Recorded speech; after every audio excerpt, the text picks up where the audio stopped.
Also, please know that this session is being recorded for students who are not able to attend in real time. The session will be available on the Lowell Institute School's website at a later date for students to review. So welcome to you all on this lovely Monday morning. Thank you so much for being here with us for our first session of Mentorship Matters, which is hosted by the Lowell Institute School. My name is Dr. Earlene Avalón, and I am the director of the Lowell Institute School, and I'm a teaching professor in the College of Professional Studies here at Northeastern University. Today, we will focus this session on the topic of healthcare, and we have two wonderful panelists here with us today. And I think I just lost Marjorie for some reason.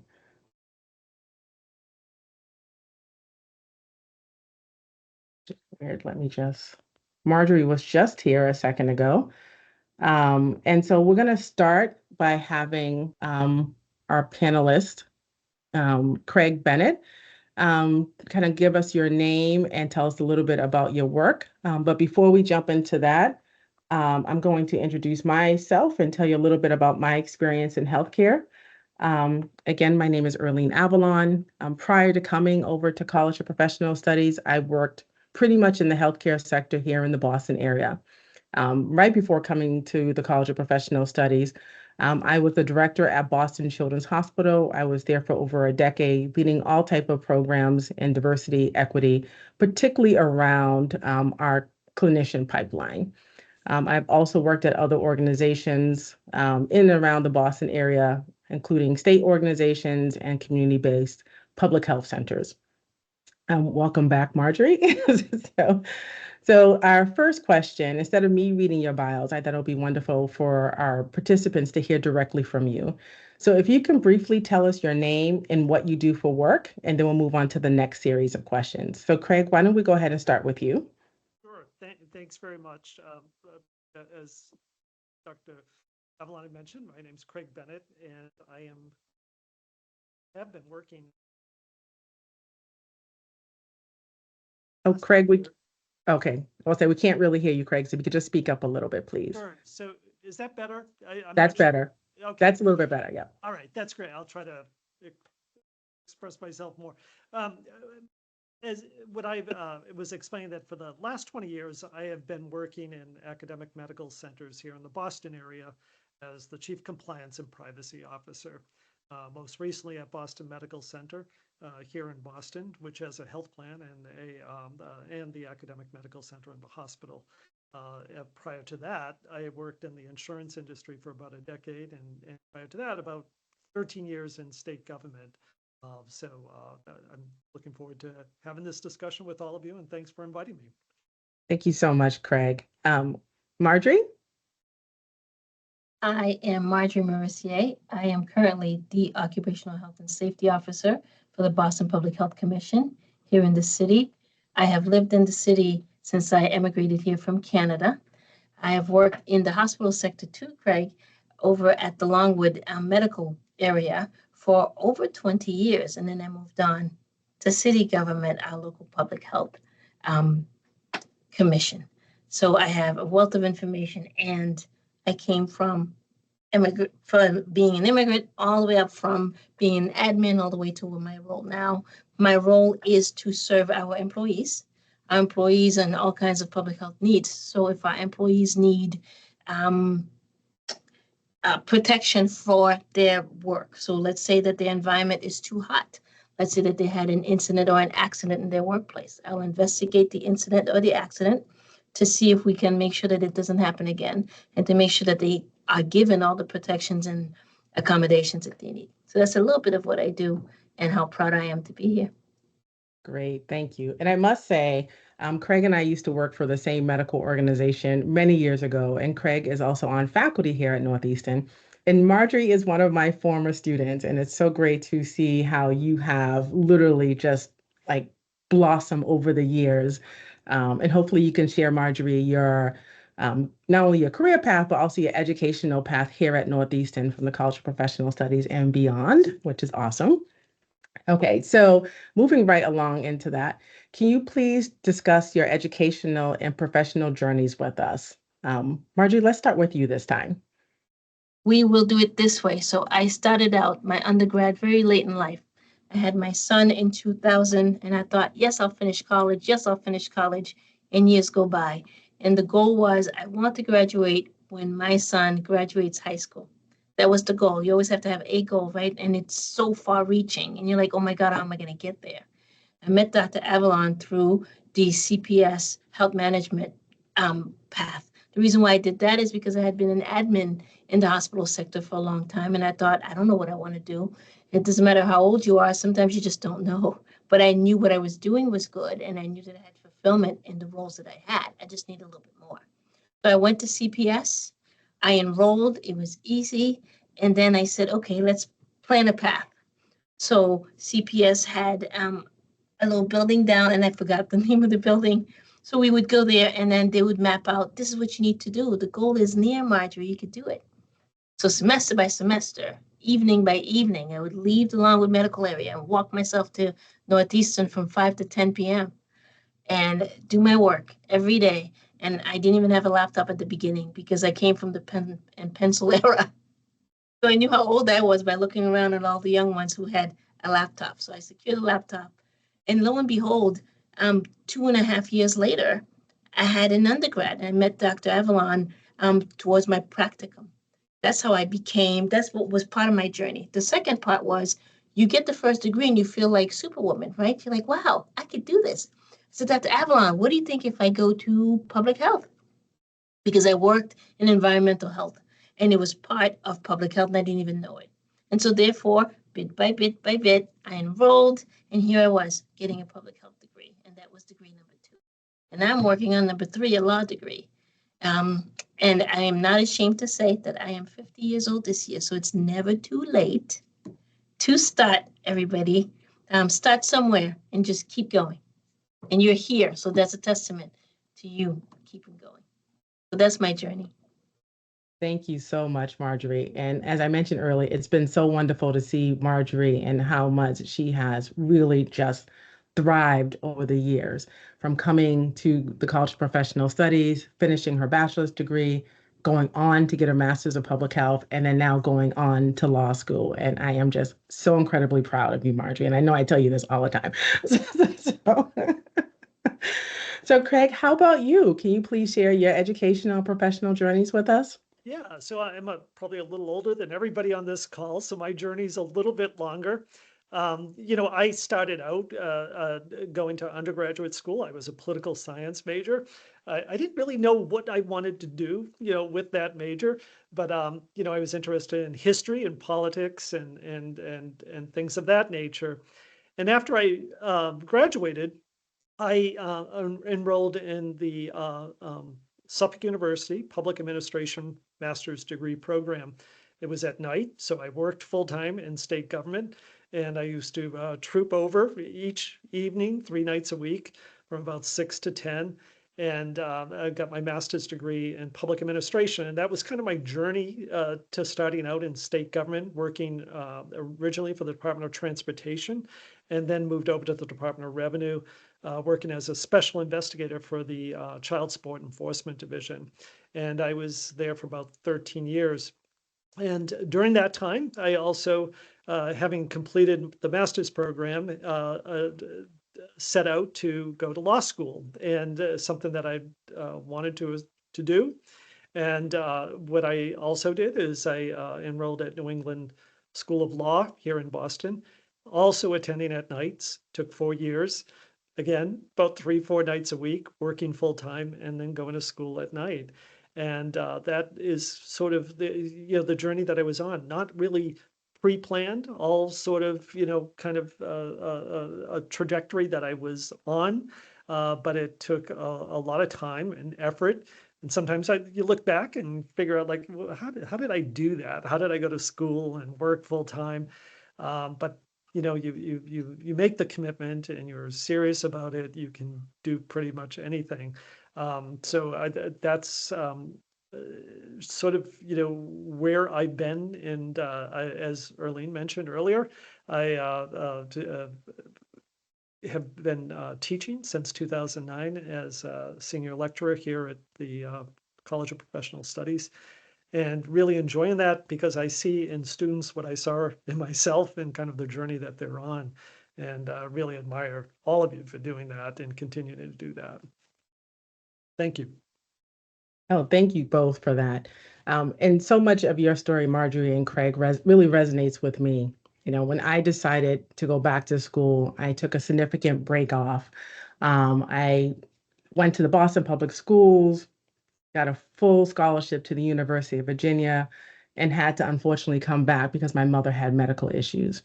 And I was a first generation college student. And so oftentimes you don't know what questions to ask or who you can trust to give you the support that you need.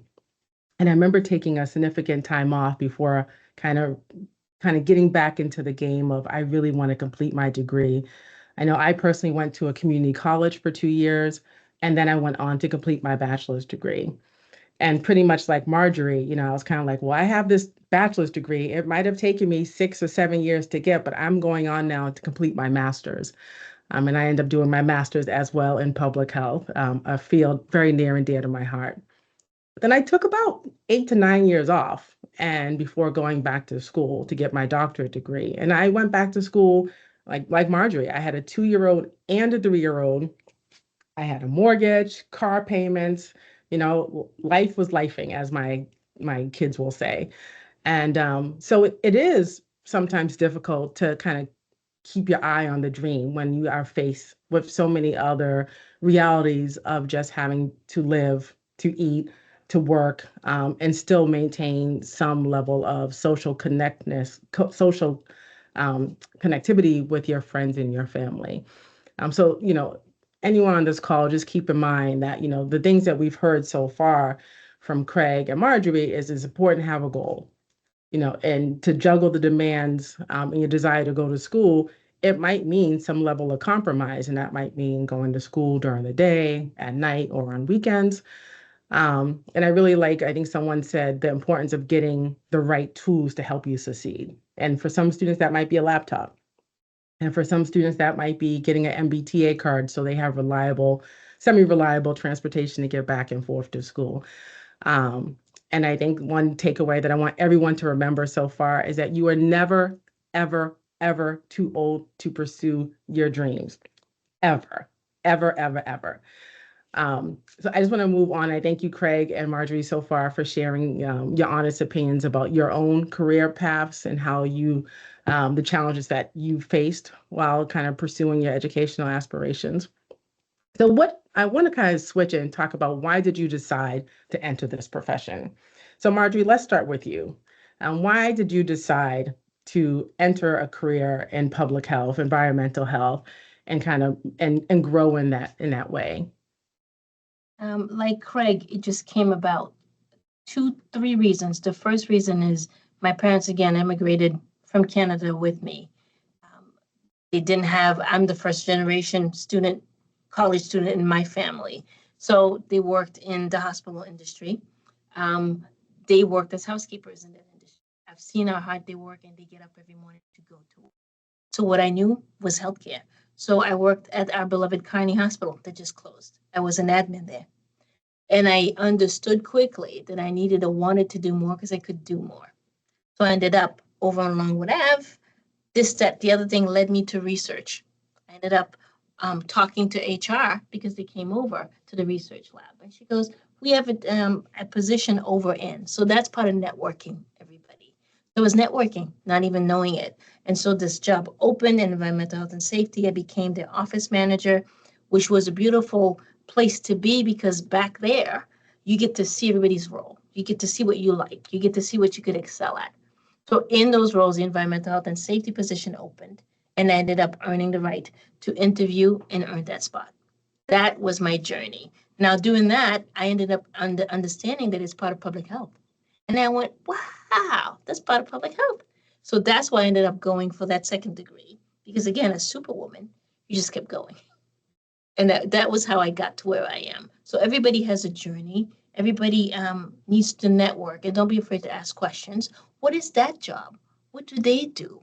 And then you follow along. What it is that they do? Do you like it? Do you like working with blood and phlebotomy? Do you not? Do you not want to see patients? Do you want to be a collaborator? Do you want to do finance? There's so much in healthcare. Today's topic is about healthcare. There's so many branches that I ended up asking questions and ended up where I am. So kind of continuing on that path, Marjorie, what made you decide to go to law school at this point in your life? Social justice aspect of public health. So my job is to help our employees who don't have a voice, those who are out there in the elements and it's hot. Marjorie will make sure to investigate to make sure they have the water and the breaks that they need as they serve the community that we serve, right? And if I didn't have that voice in administration that they don't have, who is there to help them, right? So therefore, law school is a perfect segue to do even more. I'll still keep my role, God willing. I like my role, but having a law background will help me better understand and better advocate for what I see that I cannot, with my role, to the limitations of my role, help them do. So that's why I'm going to law school. Awesome. Thank you so much. Craig, how about you? What Yeah, made you decide the profession that you pursued? Yeah, and I'm going to be really honest because I didn't decide on the profession that I've been in. It kind of found me, and I think the way it found me is because I really didn't have my sight on something specific in terms of what I wanted to be. So in some respects, that was an advantage because it left open opportunities and it allowed me to kind of experiment a little bit. And the way that my career kind of progressed is that in starting out in state government, obviously, lots of rules and regulations, having to do with, the daily working of a government employee. And so I really became sort of, comfortable with interpreting regulations and trying to see how we make regulations, how we make the workings of the regulations work in the real day environment. And that was a real skill set that I didn't have, but I developed and had some good mentors on the way. And part of how I ended up moving from state government after about 13 years to the private sector in the insurance industry had nothing to do with the skill set that I brought. I knew nothing about insurance products. I knew nothing about secured products.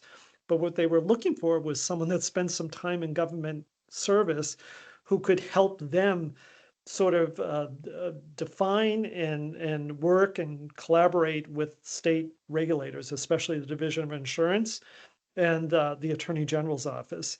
So it was a skill set that I was able to transfer over, not an exact fit, but I was able to bring a skill set that they were looking for. And I had to learn the other stuff on the job about secured products and insurance products and things of that nature. And then during that tenure, the privacy rules for HIPAA came into effect in John Hancock because we were in insurance industry and had long-term care insurance and health insurance at the time.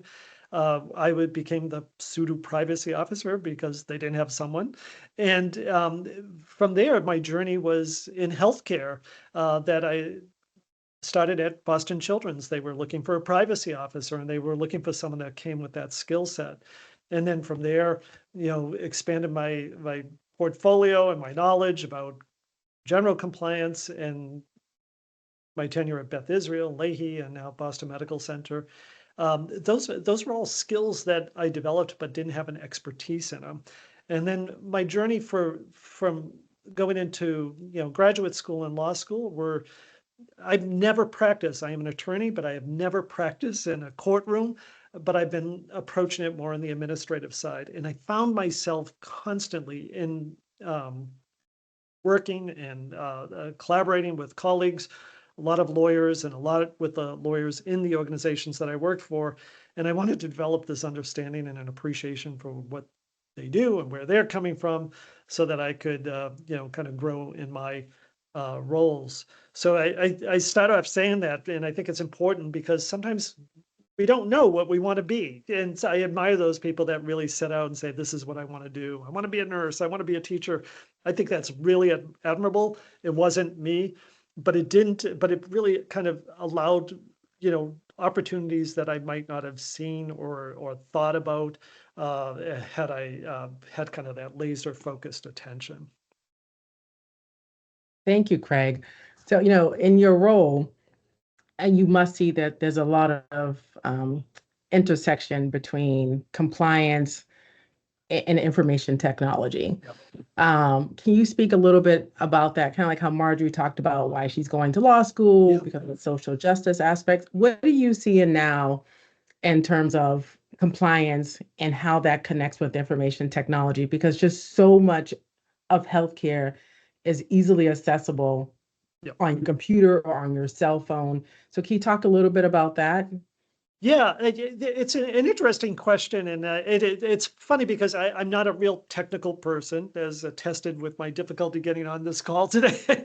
But the one thing that, so my expertise is in the privacy realm of things, but in the organizations that I've worked at, especially over the last 20 years in healthcare, have had to develop a real appreciation for the technical side of the piece of the equation, and developing collaborative relationships with people in the organization so that we can complement each other. We all don't have all the right answers, and sometimes there are not answers to any of these things, and you have to develop the best protocols that you can. I remember when I was at Boston Children's, Dr. Avalón mentioned that at the beginning. The privacy rules were in effect for HIPAA, but they were not. When I started at Boston Children's in 2004 or 5, I wasn't walking around with an iPhone. People didn't have these technologies and these things at their disposal. So it was really a different environment. But what we had to do is, as those things developed, and Facebook and all these other things, we had to kind of, sit around the table and pick each other's brains and help each other to come up with some business rules that would help the organization to protect itself, protect its patients, protect our staff, etc. I remember during my tenure at Boston Children's, a lot of the nurses in particular, nursing leadership, were coming saying, like, there's this thing called Facebook, and a lot of our parents and families are on Facebook, and we don't have any rules around that. And so what we had to do is kind of sit around the table and develop some guardrails and some guidance around that, and also to empower our staff to be able to say, look, I really appreciate you reaching out to me on Facebook, but I, kind of busy, and I really don't. We've tried to help empower our staff to say, like, you're not obligated to do these things, and I know you become close with families and especially long-term patients. But so that's what I've really enjoyed about this job, is because even though there are rules, even though there are regs around these things, that the reg is fine, but when you try to make it practical and put it in place for the business that you're working in, that's really what I find interesting and what I feel like, I'm good at. But I'm not the only expert in the organization. I think that's something to keep in mind, and really important is that there are many people that, if you can put many heads together and to come up with things that help the organization to protect ourselves, but also help the organization grow. It is a business, and that was never more important than during the pandemic. Telemedicine, that's not something that any organization other than in rural areas were participating in. We just didn't do it. Everybody had to kind of come into the organization and to have their appointments. And we really have developed that over the last 4 years. But had it not been for the pandemic, we wouldn't have done that. And again, I didn't have all the answers to what we could do or not do. It involved a multitude of people in our organization on short notice in March of 2020 to sit around a table every morning: finance, legal, compliance, IT, in the clinical areas, coming together to figure out how we're going to make this work for the families and for the people that need to continue to get care.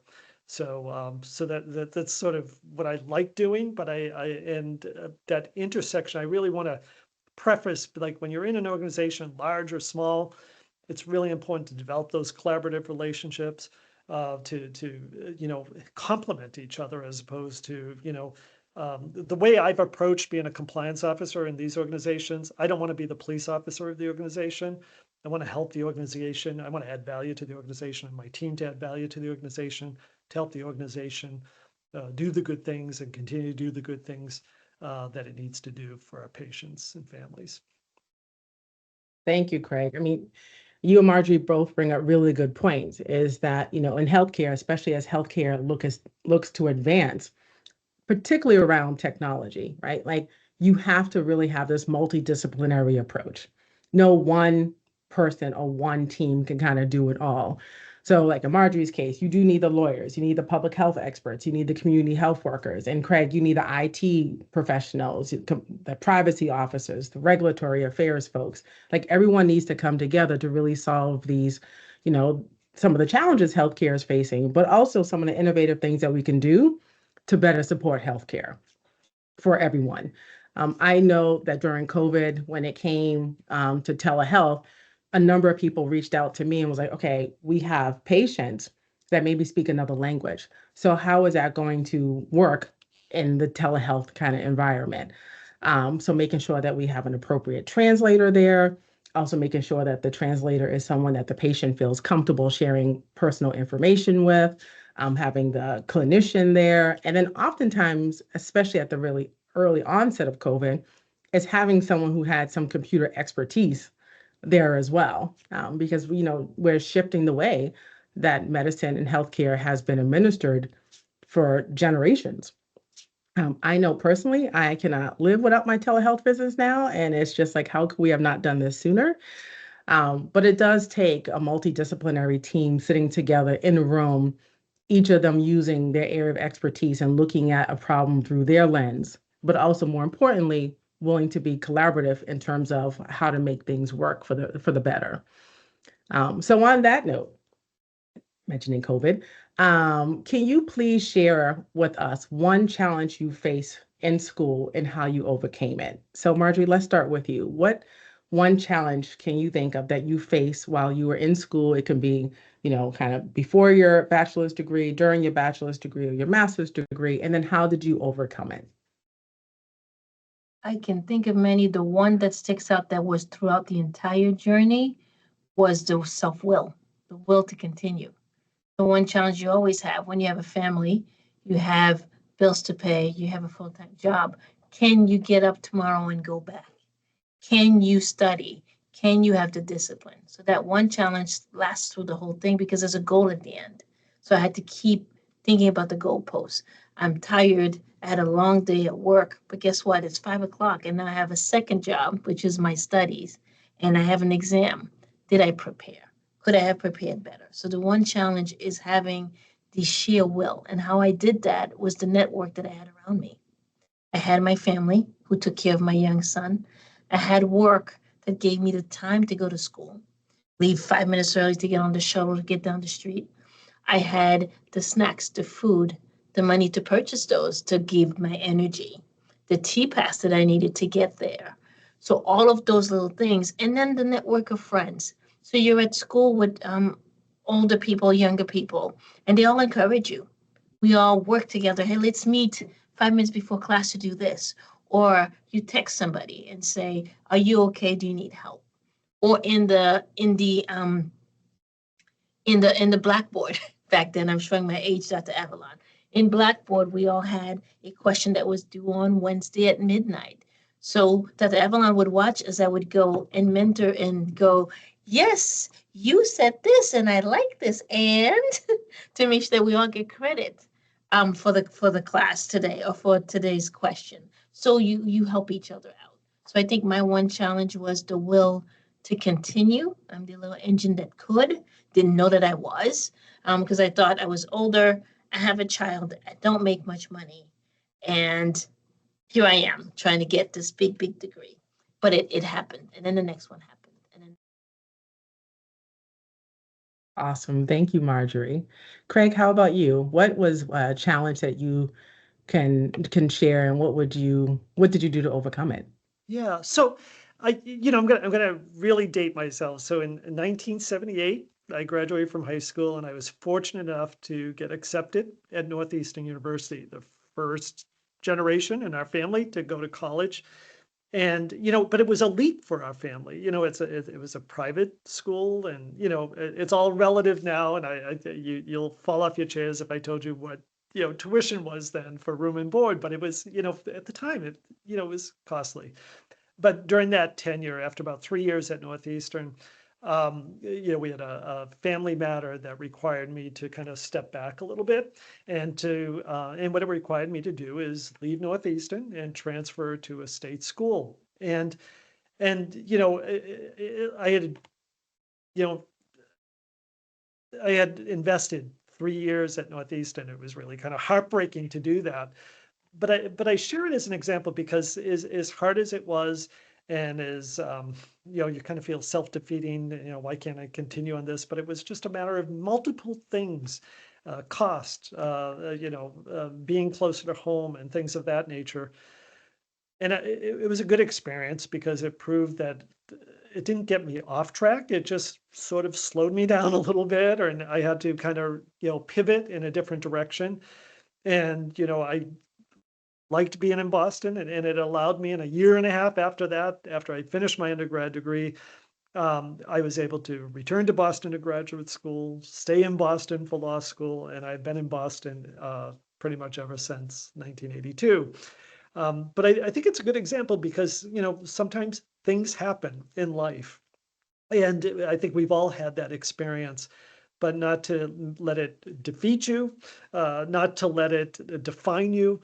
And and also I think sometimes these experiences make us all stronger. So I really encourage people, like, if something happens and you have to kind of slow it down a little bit, that's fine, but because it'll still be there. But it's just, those are growing experiences. Those are things that we're all faced with in our work environment day to day too. So that was my, probably at the time, if you asked me, is that a really great experience? No, it didn't feel like a great experience, but it was an experience that allowed me to grow and allowed me to, to develop internally. And Northeastern was a much different university than it is now. I will tell you, folks, it was pretty much a commuter school for the most part. Very few people, for the most part, lived on campus, although I did have that opportunity to do that. But when I walk through the campus now as a faculty member and brought my kids for, tours, when they were looking at schools, I cannot tell you like what a different place and remarkable place this is. So I just would, and I have the benefit of looking at that with the lens of 45 years ago. so thank you. I think it's important, like you both said, to kind of realize when you need help, and then ask for help, because oftentimes we might not realize that, people are not mind readers, and they might not understand some of the challenges that you're facing as a working student who may be also raising a family. I know when I went back to school, as I mentioned, I had a 2 and 3-year-old. And at one point I was like, I can't do this anymore. I'm working full time, I'm in school full time and trying to raise these little toddlers. And I just felt like I was failing at everything. And I remember asking the head of my program if she can go for coffee. And we went, and I was sobbing. And I was like, I don't know if I'm going to do my PhD. I just think I might need to stop out for a little bit. And like literally that meeting transformed my life. And I remember it just like yesterday. And it was just so powerful to have like the ability to be able to share some of the struggles I was going through and how I felt like I had the weight of the world on my shoulders, trying to excel in these 3 major areas of my life, like working professional, being a mom, and also, being in a doctoral program, which is challenging on its own, let alone working and trying to raise 2 toddlers. And I mean, literally, I remember having to go to my family and say, like, look, I need help. If I'm getting through this program, I need help. And, that's when you really call on your friends. Sometimes you share, information with students and ask them for advice in terms of how they might have tackled a particular problem. And I think nowadays, everyone is so much more open and there's so much more support for some of the challenges that students are facing while they try to pursue their professional and academic dreams, far more than, the upteen decades ago that I was in school. And I'm so grateful for the change in times and how people are very open about some of the support that they need in order to get through something. And on that line, we have a question in the chat. We actually have 2 questions, but I'm going to take the second question first. But I think it's relevant that we stay on this topic for just a little bit. And the question I think came from Tara. Is how crucial is it to have and actively seek a mentor in professional development? And what effective strategies can you use to find the right mentor? So let's take the second part of that question first. Like, what strategies have you personally used to find a mentor? And then how do you seek a mentor to help with your own professional development? So Marjorie, let's start with you. And if you need to see the question, look at the chat again. I'm looking at the chat again because it was a great question. What effective strategies can you use to find the right mentor? One is your guts. If you're communicating with somebody and you don't feel that connection, find another mentor. Don't waste your time. And it's okay to be like, you know what, they're not getting what I'm trying to say. I need to move on and find someone else. Network. Your friends, your family, you would go to them if you say, hey, I need somebody to do my lawn, right? Same thing with a mentor. Have you had an experience with? Do you know anybody who could? And listen to, if you go to church, if you go to the library, look, listen, and feel is what I say. So those are the strategies I would use. The first part is how crucial it is. It's very crucial. Dr. Avalón was one of my mentors, right? She was my professor at first, and she saw something in me. She invited me to lunch. How is that? A doctor was inviting me to lunch at Northeastern. I was just a student there. There wasn't anything special. She made me feel special. That one encounter also changed my life because somebody was looking at me, had taken the time to take me to lunch and talk to me about, what are your goals? What do you want to do? What can I do to help you? Nobody had done that for me before. And she happened to be a woman of color like me. And I'm like, she looks like me on top of it. So it's almost like me looking at the Christmas Barbie doll, right? That you want. And you're like, oh my God, I want to be just like her. And to this day, still one of my goals. Still one of my goals. So that would be how I actively seek somebody, is don't stop looking or asking and follow your guts. And is it crucial? Yes. The good thing about Northeastern, as Craig would tell you, there's so many advantages to coming to school here, but our co-op program was good because you find mentors that way. The student community is terrific. We help each other in so many quiet ways, whether it's sitting next to the person that you know will need help with this lesson today. We just do it because that's the way we are. We are enthusiastic and proud of being at Northeastern. We help each other out. You look up in the library and you see somebody who's struggling with something. It is not uncommon to see somebody helping them. So that's what I mean by look, listen, and feel. That's the way I would put it. Craig? Great. Thank you, Marjorie. And I aspire to be like you one day too. Craig, how about you?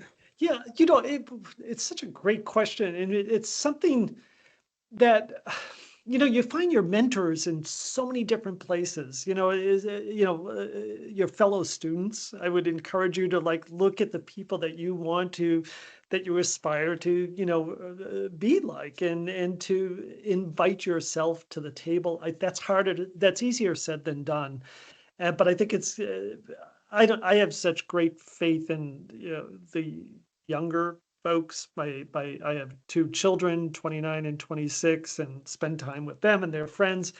I'm so encouraged by the way they approach things and how they got through college and the way that they collaborated with each other and developed those things and looked for their own mentors, people that they wanted to. And it also encouraged you to for those that are students and working, one of the things that I whether I did it deliberately or not, but I can go back to my very first job or my last job, to people that I've worked with and people that I reported to, that I've kept those relationships going. And what I mean by that is that I can call up my first boss that I ever had in state government, and because I have invested the time and the effort to stay in touch with them, not just when I needed them, but throughout the process, for a cup of coffee, to check in on them on occasion. And that has paid dividends throughout my career. Number one, if you're switching jobs and or thinking about going to school further and need a recommendation, it's so much easier to have that conversation and make that request if you've kept up those relationships and it's not like a number of years have passed by. So looking for those people that help you And it also allows you the opportunity, because you're going to pay it back sometime and give back to others and be their mentor, and you might not even realize it.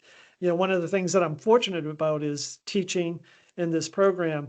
And sometimes I see students that are like myself that remind me of me, that I can tell, like, hey, they're going through some struggle here. There's things that I can kind of just feel like's going on, but they don't feel comfortable to help them navigate those situations.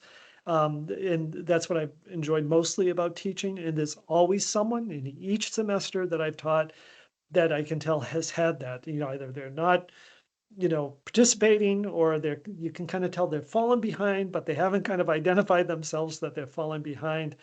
And I think Dr. Avalón said it as well as Marjorie, is that from when I first started, people are much more able to articulate that and express themselves and feel comfortable asking for help. When I first started college and I was struggling and at different times, and I mentioned about how I had to, because of family obligations, had to transfer. I really should have been talking with people more, but I didn't know how to do that. And I think that what I really admire, and I mentioned about my kids' generation, is that they do know how to raise their hand and ask for help a lot more, in a lot more sophisticated way than I did in my generation. So if I leave you with one thing, it's just like, you're going to find mentors, as Marjorie said, in many different walks of life. Some of it's for your professional or your academic life. Some of it's on your personal life. And don't be afraid. And sometimes it's okay to have multiple mentors as well. Oh, thank you both. I think that's one of the reasons we started this Mentorship Matters, which is hosted by the Lowell Institute School. So students who are part of the Lowell Institute School, obviously depending upon your major, are invited to these monthly sessions where we really get like a small group of students and faculty together to really talk about, some of the challenges that we face, how we overcame them, trends that we're seeing in the workplace, as an initial way to start the mentoring process. And so, like I mentioned earlier, every month we're going to be focusing on another topic. And this program is open to all the students who are part of the Lowell Institute School. So moving on, I know kind of cognizant of time too, 45 minutes flew by. Can you talk about what trends you're seeing in the workplace, especially as it relates to future talent needs? So Marjorie, let's start with you.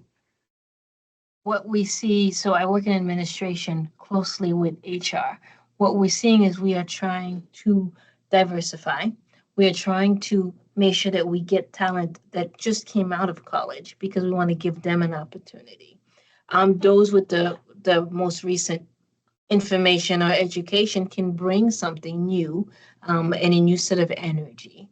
Young people are amazing because they see a different worldview than we have, right? And that's the whole circle of life. So we get to look and listen and learn from them, from the pen and paper and fax generation to now being on Teams or Zoom and having a cell phone that does everything that we used to do on pen and paper is a challenge for people like me. And it's embraced because people who are from a younger generation come and they teach us, this is how we do Excels, this is how we do pivot tables, and this is what we do, blah, blah, blah. And it's amazing. So therefore, what we see is a trend towards getting new talent, younger talent, if you will, or talent, not even just younger as an age, younger as in those who had just recently been college educated or life experience who just jump in. So that's what we see in government work, where our governor has tried really hard to make it so that a college degree doesn't inhibit your opportunity to come, because life experience counts too. So those are the trends that I'm seeing. Great. Thank you so much, Marjorie. Craig, what trends are you seeing in the workplace? Yeah, I really, Marjorie really hit some of the things I was talking about in terms of, having, I can't stress enough, having a diverse workforce means in the environment, in terms of being able to have different ideas, different backgrounds. Especially in where I was most recently working, Boston Medical Center. It's a safety net hospital serving the community and the surrounding community. When I first arrived there, the group that I had, which consisted of about 30 people, was not a very diverse group. I'm going to admit that. And one of the things that I set out to do during my tenure there was, when we had the opportunity to make it more diverse, to reflect the patient population and our staff that we serve. And, again, I'll go back to the pandemic. The pandemic was helpful in a lot of respects because it allowed us to recruit people from other parts, of the country that we might not have otherwise been able to recruit here to Boston because, it's expensive to be in Boston. But we were a little bit more flexible with hybrid and remoteness and really applied that. But I cannot tell you, by the time I left our Boston Medical Center just in April, our staff of 30, which was probably about maybe 5% diverse, was about 60% diverse. And really, that's not just my doing. It was a doing of our, other hiring managers in our group, but it really mattered for an organization like ours. And so we really put a lot of effort in doing that. The other thing is, as Marjorie said too, is that we had the opportunity to bring on staff. I'm always not looking for someone that comes in with the exact skill set or the exact experience, but brings other life experiences, has good attitude, it has the willingness to learn. That really is really important. So don't get distracted that if you're applying for a job, my daughter's doing this right now, and I'm sending her jobs here and there. She's been out of work, but I'm sending her these jobs. And sometimes I'll get a text back like, oh, I think that's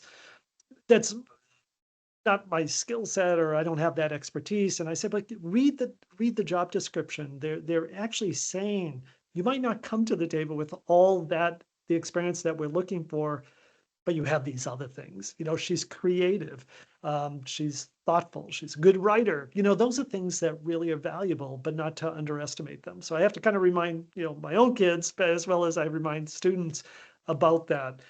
And then, like I said earlier, that to be able to develop someone in a job, sometimes people come into something and they don't have that skill set, but that's good. It's like a clean slate, and you can kind of help people to kind of navigate that and learn that. But you also, in the position that I've been in, you have to give them the tools, and you have to invest in them, and you have to make sure that they're growing in their jobs. And sometimes they might leave those jobs. That's okay. I've had people leave jobs and go on to better things, and that makes me really proud because I feel like I've done my job.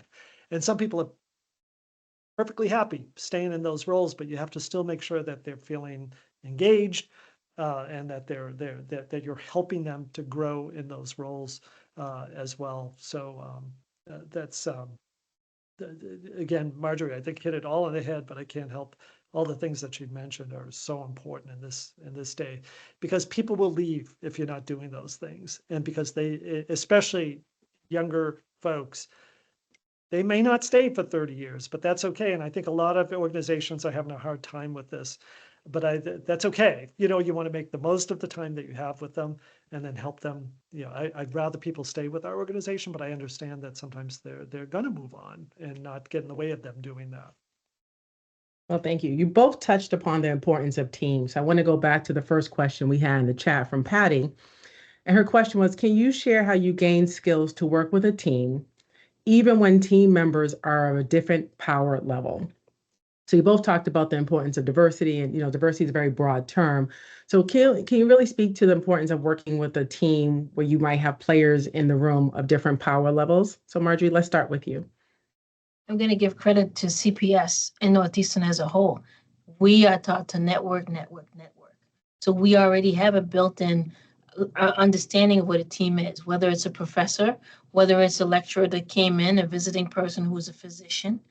And so you end up learning how to deal with people of different levels. So how did I learn to do that in my MPH program? Part of the program is to learn how to deal with all kinds of people, so that our network of people to get a project done is defined as well as understood. So I know that the CEO may be very, very busy and they don't have time to talk to me, but his admin or his second in command may be, because it's important. I have tasks to do on time. I need to speak with you. Or could you refer me to the person I need to speak to, because this has to be done. So having the authority to do it without being off-putting would be one way. The other is shall with the team, even when the team members have different powers. So that's what I meant. People can be intimidating. Of any type, right? Whether it's myself or somebody else that you're meeting that you need to do work with. You're a worker or you're an intern. When I did my internship for my practicum, I was just an intern and I had to deal with all kinds of fancy people and be in rooms to listen because they wanted to bring me in to learn.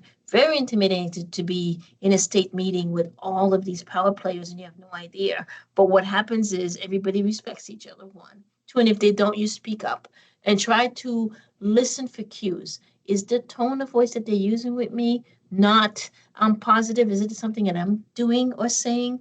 Can I go to the drawing board or go back to someone and say, this is what I needed. Am I doing it correctly? So that's how you deal with people. Communication. Great. Thank you, Marjorie. Craig, what would you like to add? Yeah, one of the things that was kind of the impetus for me going to Boston Medical Center in particular, was because it is large an organization as it is, it's relatively flat. It's not really matrix. It's not really hierarchical. Some of those things have changed over the years, but for the most part, when I entered there in 2019, and what it did, what part of that was attractive and what it allowed me to do to be at the table with people that were either more junior than me and sometimes more senior than me. And it helped me develop a level of confidence. And it also helped me to understand that we're kind of all approaching this, the CEO, Kate Walsh, who was there at the time, would profess like, I don't have the answers to these questions, but I'm hoping that all of us sitting around a table will be able to come up with some answers that will help the organization, that will help the patients, et cetera. And that was kind of refreshing for, an academic medical center. I've been at other places where they're larger and they're more hierarchical and you're not invited to the table unless you're at that level. And that's one thing that was not existing at this organization. And what it allowed me to do is develop my level of confidence, even at the age of 50 or whatever it was when I arrived there. But it also, it allowed me to not only to develop the level of confidence, but to really kind of, grow myself in the organization and also have me develop a level of confidence to help the people that reported to me to do that as well. I just had coffee with someone that reported to me and that I hired while there, went on to a new job recently, a really good step for them in this time in their career.